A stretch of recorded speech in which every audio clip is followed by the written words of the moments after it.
Morjesta. Tossa lässytin äsken varmaan 10 minuuttia nauhalle, eikä se ollut edes se nauhuri päällä. Ehkä parempi, niin nyt voi tälleen harjoittelun kautta. Nyt on 12. päivä, tai nyt oikeastaan siis aamu 5.48. Mä oon ehtinyt tälle aamulle syö aamupuuron.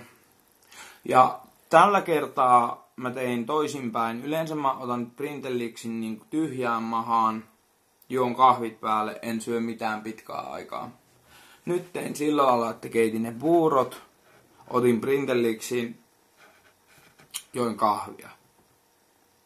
Vittu, se oli viimeinen virhe. Hyi vittu.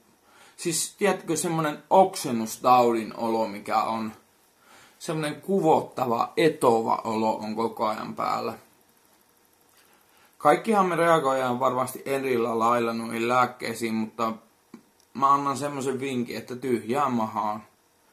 Koska ei mulla ollut sitä öklytystä. Se tuli joskus silloin, niin kuin tosiaan tuossa aikaisemmalla videolla sanoin, että yöllä, kun mä yöllä söin. Niin, mä en tiedä, se on vähän silleen, että onko se sitten se ajoitus.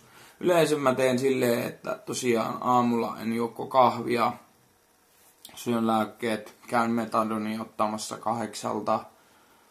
Sitten se menee sinne iltapäivälle, että mä syön. Niin mä luulen, että se on siitä kiinni, koska ei mulla ole silloin iltapäivisin pahoinvointia, ei mitään nauseaa, ei mitään. Ja mitähän sitten sanois? Mä oon oikeesti tyytyväinen siihen, että mä voin hymyillä aamulla, olla onnellinen. Eilen oli yksi juttu, mikä piti hoitaa, koulujuttu, tohon työssäoppimiseen liittyen.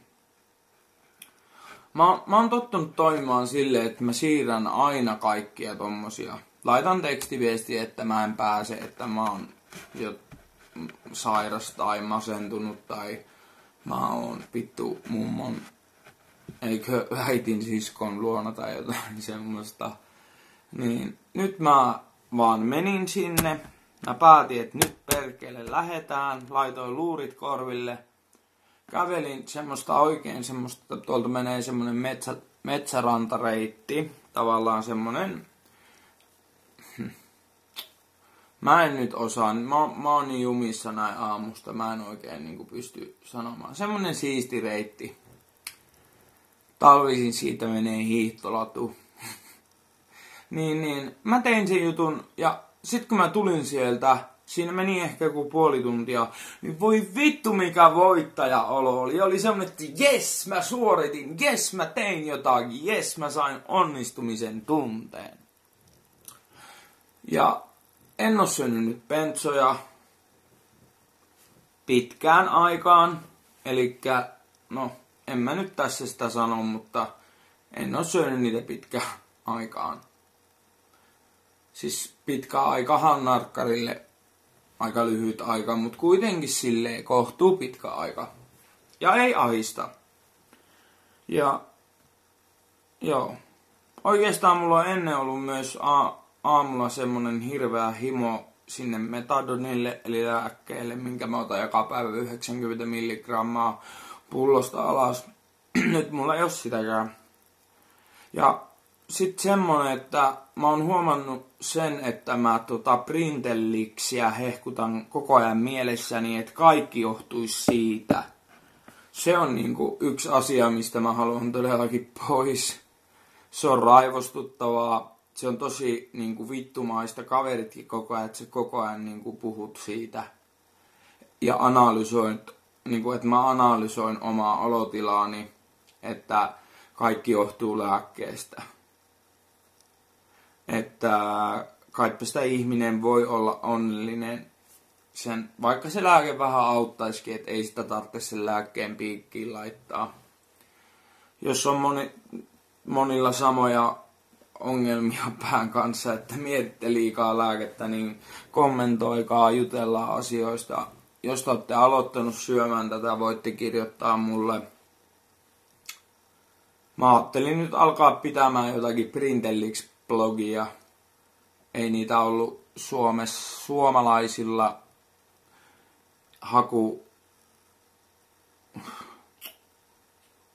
tää pitäisi leikata pois, mutta kun mä en osaa. Ja kun haki Printelix Suomi, niin ei löytynyt yhtään videota. Niin mä ajattelin, että mä oon nyt ensimmäinen. Muhun tää auttaa. Mulla tää toimii.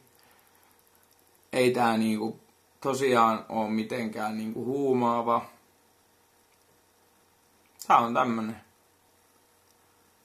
Saa nähdä minkälainen robotti meikestä vielä tulee, mutta rauhaa ja rakkautta tehkää toiselle, niin kuin kliseisesti sanottuna, kohdelkaa muita niin kuin haluatte itseänne kohtelen. Ja muistakaa, että karma toimii aina. Tehkää hyviä asioita, niin teille tapahtuu hyviä asioita. Minä olen Jarmo ja olen viisas tietäjä, joka on menettänyt aivonsa, mutta saanut aivonsa takaisin Printelixillä. Moikka!